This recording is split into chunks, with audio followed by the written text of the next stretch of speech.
Alright, I'm kind of messing around with lighting and location at the moment, so let me know if you like where I'm standing right now. I'm actually standing on some books because I want you to see my new bookshelf because I really like it so much. Also the lighting is a little different to what I'm used to. I'm used to using just like natural lighting. Anyway, enough rambling. I wanted to share with you my poetry collection today because I have sort of... okay, let me give you a whole background on my relationship with poetry. I never liked poetry when I was in high school. I hated it. I loved my English class, but as soon as I got up to year 11 and 12, I hated my English teacher, and I just hated overanalyzing poetry. I didn't understand any of the poetry, I wasn't interested in it, and so I stayed away from poetry for a long time until I sort of discovered spoken word poetry. I've had bits and pieces of spoken word poetry in the past, but not to the extent that I did at this point. I think it was around 2014 maybe when I discovered spoken word poetry on YouTube, and I fell in love with it, and I thought, you know what, I'm gonna give poetry a second chance. And I have just been building up my collection ever since.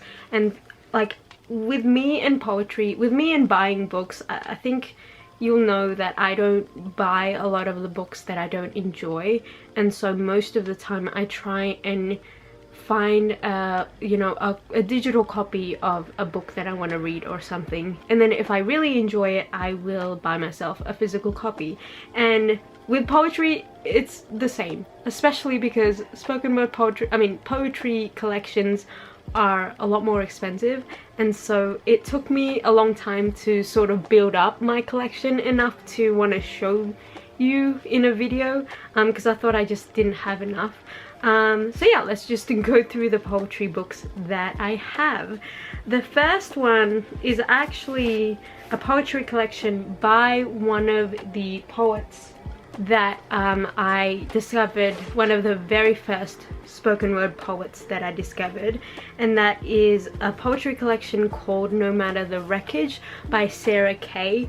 I discovered her from her TED Talk. She did this TED Talk, I think it was titled something, if I should have a daughter, and it was her talking about poetry, but in the beginning she recited this poem, If I Should Have a Daughter, and I really loved that. I actually memorized it when I first saw it. So yeah, I decided to buy her collection. I think this is one of her first collections, and yeah, the poem is in here. It's not my favorite, but I do appreciate it and I love it so much because she was one of the first that I saw. The second collection that I have is by one of my favorite poets of all time, and that is Helium by Rudy Francisco. If you have not watched Rudy Francisco's poem called My Honest Poem on YouTube, pause this video and go and watch that right now, because it is my favorite poem in the whole entire world. I love it so much. I don't know what it is about that poem, but I really like it, and I memorized it. I love the way he uses the metaphors that he uses. I love the way, look at me trying to talk about metaphors like I know what I'm talking about. I love the way, I just love the way he you know what, mostly I love his rhythm.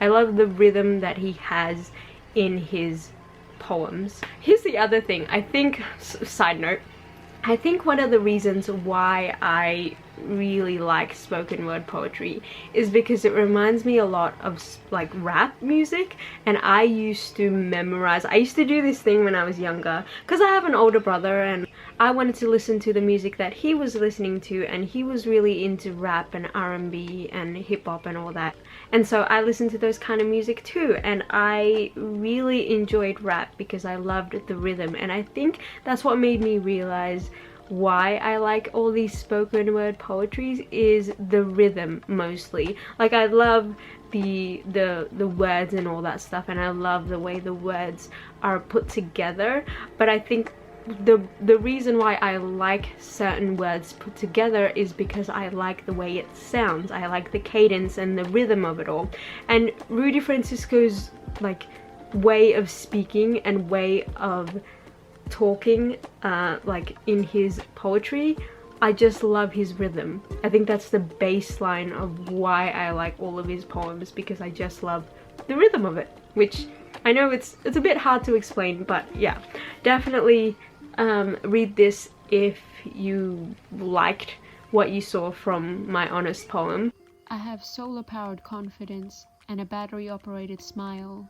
My hobbies include editing my life story, hiding behind metaphors, and trying to convince my shadow that I'm someone worth following. Because that poem is in here too, and also a couple of other ones that I really enjoyed. He talks a lot about anxiety. He also talks a lot about like being inside his own body, if that makes sense. Like he does it in such a weird separate way. Like his body is like this thing, this other thing that he talks about. There's a lot of that type of poem in here. I don't really know how to like explain or talk about poetry, so that's all I can tell you. The next book I have is The Poetry Pharmacy by William Sieghart. This is a collection of poems. Oh, what's that? Is that a ticket? Oh, it's a receipt. This is a collection of poems that is that sort of fits with whatever mood you're in. So you can be in like a certain type of mood, and then you can look at the contents and then try and find a good poem for that specific mood. I haven't actually finished going through this. The thing with poetry collections is it takes me a long time to read them, because I don't read them all in one sitting. I sort of just read one, take it all in, highlight it, analyze it if I want to, and then put it down. And then a couple of days later I will pick it back up and I'll find another one, read it, do the same thing again. So it does take me a while to get through them. So I haven't actually finished this one, but I like it so far. Next, I have another spoken word poets collection that I found from YouTube, and that is Sabrina Benaim. I don't really know how to pronounce her last name, but it's called Depression and Other Magic Tricks. Again, if I had to recommend you one poem by her to check out, it's called Explaining My Depression to My Mother, a Conversation. Anxiety is the cousin visiting from out of town depression felt obligated to bring to the party. Mom, I am the party, only I am a party I don't want to be at. Mom says, why don't you go to actual parties, see your friends? Sure, I make plans, but I don't want to go. I make plans because I know I should want to go. I know at some point I would have wanted to go. It's just not that much fun having fun when you don't want to have fun, Mom. Go check that out. It's very powerful. And I have some favorite lines in there. So, yeah, it's... Again, I think with her mostly it's not so much the rhythm like with Rudy. It's more, look at me talking about Rudy Francisco like we're friends. It's more, with Sabrina Benaim's poems, it's more about how she explains her feelings. It's all like she's very good at writing about her feelings in such a descriptive way, in ways that you would never really think to describe it in that way, but it like works, if that makes sense. Again, I don't know how to talk about poetry, but yeah, check it out. The next book I have on this pile, I don't know why I own it, but it's Milk and Honey by Ruby Kaur. Don't know how to pronounce her name either. This is like all the hype. Everyone seems to love this book. I unfortunately didn't like it as much. I know I'm gonna get a lot of hate, but yeah, I just don't understand the hype. I'm sorry, I don't understand the hype. Also, I just don't understand why it's okay to leave some pages blank and then just like have the same sort of art doodle line drawing thing in every other poetry collection in this, and then sell it for how much is this, for $25? Like, what? I don't understand that. I don't understand that. I also just like from the poetry side of things, a lot of it felt forced.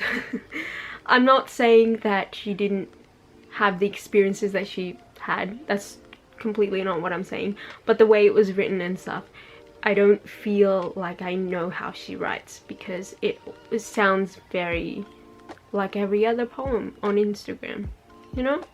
Or maybe because she was one of the first and like she was the popular one, and then everyone started copying her, and I read all those other poems, and so now I think that her one is just like those ones. But I don't know, I just don't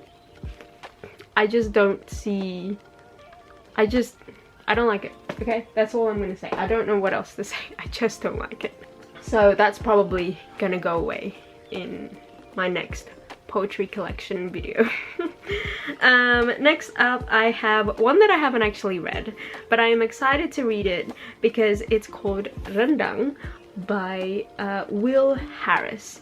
This I found out about from Jen Campbell when she was talking about like poetry shortlist competitions or something, and this was shortlisted apparently in London for one of those poetry competition things. I don't know what it was called, but rendang is an Indonesian dish, specifically where my dad came from. And also this guy's I think this guy has some sort of Indonesian in him. I'm not sure if he's full Indonesian or not, because his last name is Harris and that's not an Indonesian last name. But he talks a lot about, apparently what I know about this poetry collection is that he talks a lot about Indonesian culture and keeping the culture while you're not living in Indonesia or something like that. I don't know, it's just had the keywords of Indonesia in it, and I was like, that's interesting, because I've never read anything by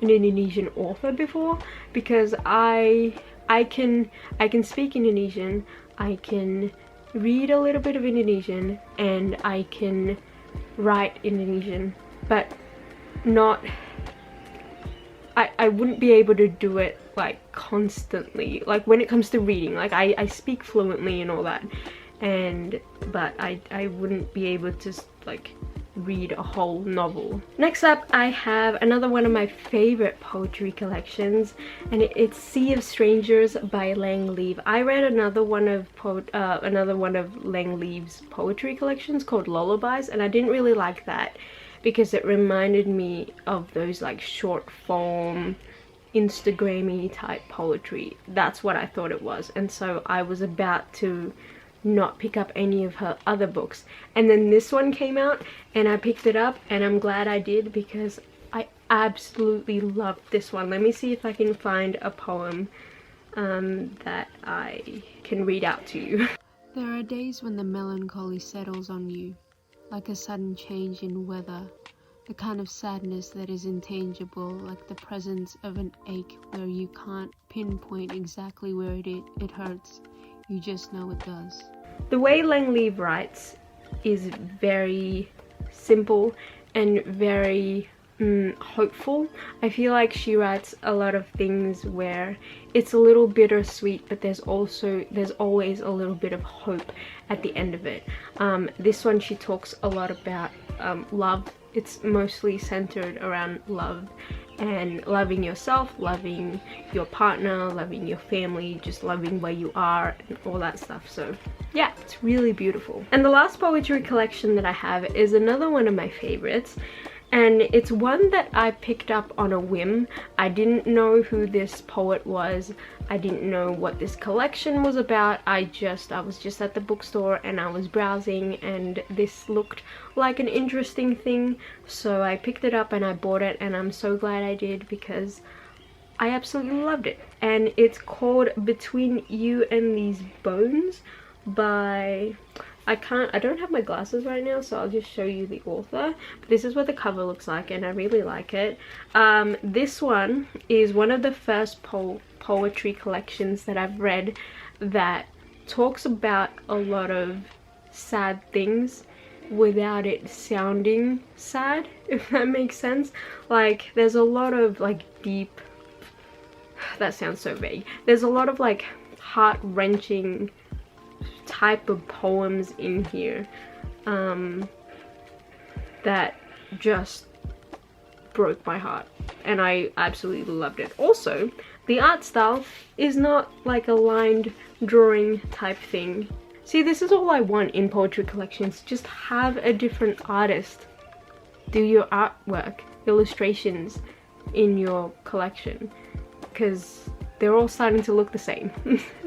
Anyway, I'll try and find a poem in here that I can read out to you. And it is good to be held when your edges are all frayed, unraveled. And it is good to have a boy who says, "Baby, look at me. See how beautiful you are. I love you so very much." Tells you to unwrap your arms. Do not cradle yourself away from me like that. So yeah, these are all the poetry collections that I own.